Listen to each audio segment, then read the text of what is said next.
Hello everybody, my name's Darren and welcome back to the Kilowatt Challenge in this two-part special. This is part 2 of my circumnavigation around the globe, whereby I go to visit Pete at HB Powerwall and deliver a very special present. And in this episode, I go and visit Daniel at DIY Tech and Repairs and I deliver his very special present from Pete. So, without further ado, in the previous episode, you saw some of this. No! In this episode, you're going to see some of this. And you might even see a little bit of this.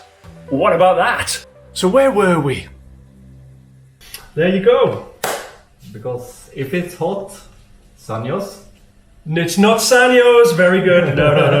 No. It was 40 degrees C in his workshop, and the fans were going, and it was just so hot, unbelievably hot. And I think I was in there for 15 minutes, and I just had to get out. Yeah. So yeah, it was very warm. It was very like. Do I dare? Hey, that was your idea. The other one. But you never know. You never know. No, you never know. Let's see what's inside. Yeah, what could it be? And I'm so nice when I'm opening packages, like slowly. For the suspense. Yeah. For the suspense. Oh, I should be faster. You have to fast forward. I will. Cue 200% speed. Yeah. Hey! Those I reckon. Look at that. Some Tim Tams. I'm hungry. It looks like it have been, I don't know. No wires, no LCD screens, no switches. It's not ticking or anything like that. Let's open it and see. Let's open it and see. Good idea. There could be some Sanyo's inside. Oh dear me. That looks nice. Oh. Ooh, look at that. They look a bit melted. They look a little bit melted, yeah. I'm guessing it was a bit too hot. It was 40 degrees. Yeah, I'm guessing that. Yeah. And ironically, obviously, I've had them for a very long time because of the pandemic and that sort of stuff. So you might want to just have a look at the date on them. Just check the date. It's fine. Is it? Yeah. How many weeks over is it? 30. Oh, no. 30 weeks? No, it can't be. It's just a couple of days, so it should not be a problem at all. Oh, fantastic. We have to taste them later on. Yeah, we will. I'm guessing they are a little bit. Yeah. Let's cool them down first. Right, so I've been for a trip in Daniel's car, and if you all know Daniel, but if you're not following on Facebook, I'll leave a link to his channel below. He's built a car from scratch. He's just taken me down the road, and it absolutely scared the bejinglies out of me. It is so cool. Now, he's got a big back catalogue of video which he's going to edit and put up. So you're joining at a really good time, because I think one of the last videos that you did, Donnie, was you were doing the brakes and and you hadn't taken it through its test yet or anything. No. Still just a bare chassis, wasn't it? Yeah. So I highly recommend proper lads TV, proper men TV. It's really cool. And girl TV, if you like to do that as well. So, right, it's time for me to get back in the car. I've had a great chat with Daniel. I'm going to collect these batteries and I'll catch you on the road. We'll see you shortly.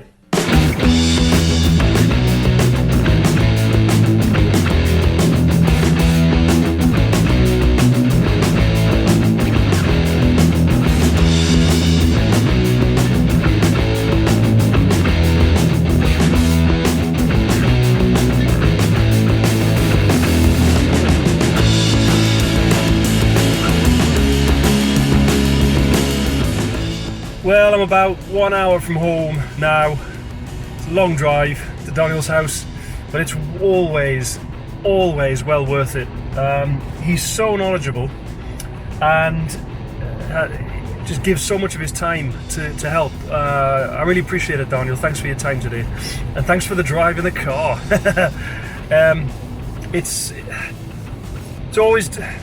little bit scary, isn't it, when you're trying to design a major electrical thing for the house.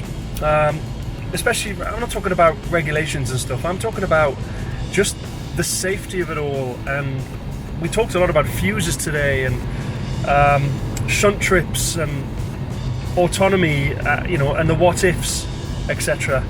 And it was a really enlightening conversation. So for that, I'm very, very grateful. What I've learned today is that I'm at the point now whereby I need to start drawing a diagram of what the entire system end to end is going to look like. I need to know and document what my fuse ratings are going to be on everything, my cable diameters, what type of surge protection devices I'm going to use, all sorts of different things. It's time to get all that started now, which is good. But for now, I've got in the back of the car. Can you see those? Oh, the camera doesn't cooperate. It just wants to look at my face. Mind you, can you blame it? But for now, I've just got loads of batteries to process. I just got to keep going and going and going with the batteries.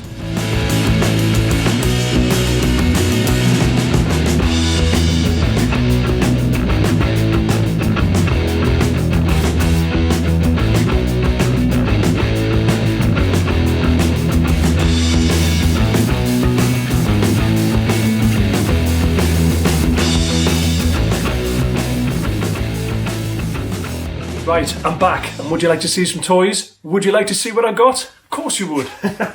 Let me get it for you. Stay there.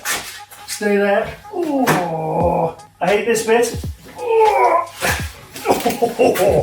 Oh. What about that? Now, here they are. 500. That one's got a rattle in it. Laptop batteries, which are a little bit dirty, a little bit dusty, and looking at these, let's see if I can crack one open while I'm talking. Daniel said that they were stored in a room where there was a bit of building work done, and this is just building dust, and it does look a little bit like plaster or whatever you call it. I recognise this battery. I think these have got Sanyos in. Shall we have a look? Come on. Don't worry, this won't hurt a bit. Sorry, look at that. Forgot my goggles. Right, here we go.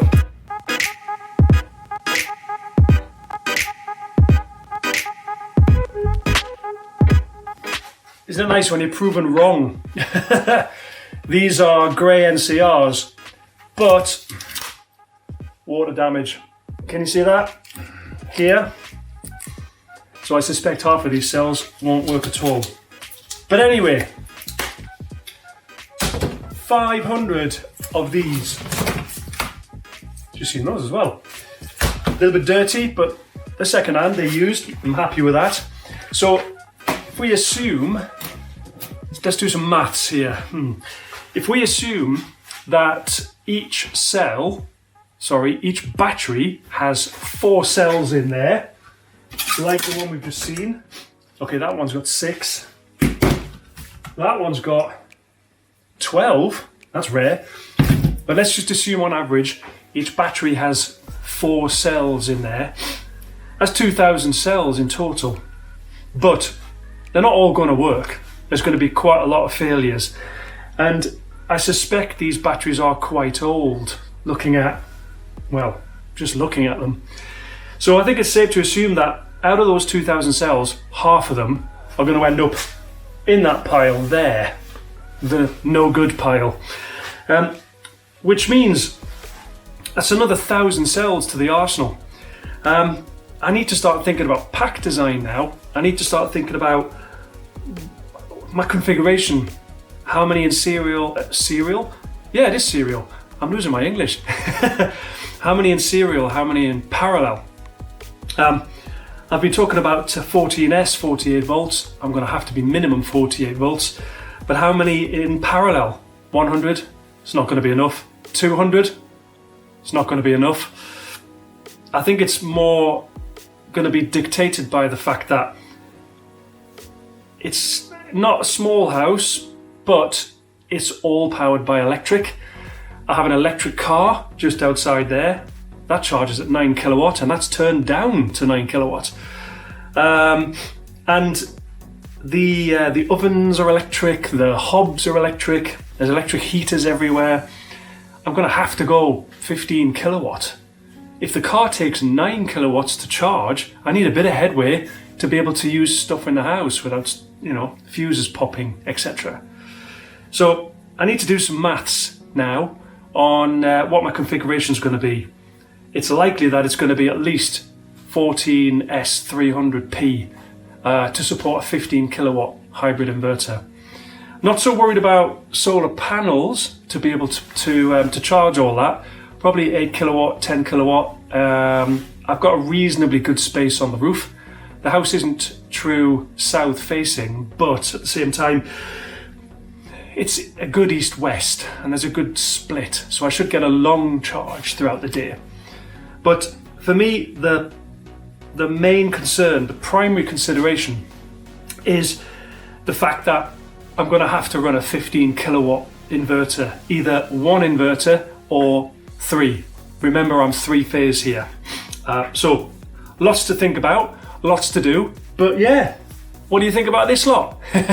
Leave a comment. Now, on the subject of batteries and cells, I've agreed to buy 50 e-bike batteries as well, which are, I think, a lot newer than these, so I should get a higher recovery rate. There may even be, possibly, a couple of thousand cells there. So yeah, I need to have a count, don't I? What with this lot back here, this lot in here, remember there's 5 boxes of these, there's about 100 per box. The e-bike cells which I'm going to get from Germany, now that's going to be a road trip, starting to add up now, isn't it? I need to think about how I'm going to put all this together. That's going to be a good video. Anyway, but for now, hope you enjoyed part 2. I hope you enjoyed seeing what the present was. I hope you could see what the present was. And I hope you got the gag with it being really hot and stuff, because it was absolutely blasting hot. Thank you very much to Pete at HB Powerwalls for being such a bloody good sport about all this. Thank you very much to Daniel at DIY Tech and Repairs for frankly inventing the idea of doing the whole thing in the first place. It was fantastic timing because I had to go to Australia with work anyway, and I was literally 5 kilometers away from Pete's place, so the whole thing fell into place. Thank you very much to everybody. Thanks for everybody's support with it as well. Don't forget, like, subscribe, share, Patreon.